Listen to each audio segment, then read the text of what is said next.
Sideways. Let's find out more about their team. They are a brand new team in 2012 to the Playboy Mazda MX-5 Cup Series, but Six Sideways Racing has plenty of experience in the driver roster. John Dean, the leader of the team. John, now you wanted to get into competitive racing for a long time, but this is your first year in the Playboy Mazda MX-5 Cup Series. Talk about some of your other experience and how that's helped you this year.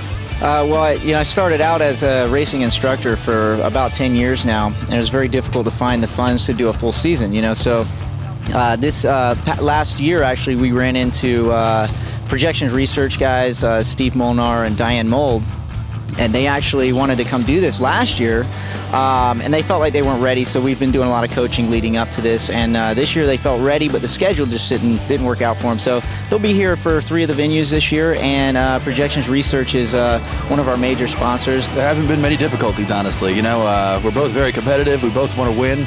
We're both seem to be pretty fast here.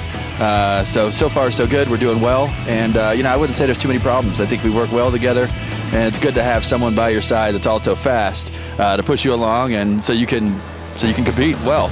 We're actually a much smaller team than you realize. Most of our gear is borrowed, but we last year we started out Lemons Racing. A lot of people understand what that series is: $500 cars, beater cars, and you do endurance racing, which is where Christian Shimshak and I first got together. We were co-drivers in that series for races here or there.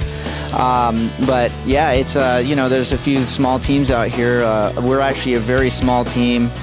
Dean Copeland, he's an effort by himself, and going up against some of the bigger teams is very difficult. Those guys have been here for a long time. They've been racing these cars for a long time, and with that kind of knowledge that they have that we don't, it's very difficult to bridge that gap, But we're making out so good so far, We've seen teams that will string the car to make sure that you're in proper alignment, but we saw you earlier today using lasers to actually make sure the car is lined up. That's something kind of cool. Yeah, some of the guys, come up and they look at our gear and they laugh and they point and, they're like, oh, we got some stuff that we have is pretty expensive, and it gives us the ability to be a little bit more accurate, and the old string method for us takes longer to set up.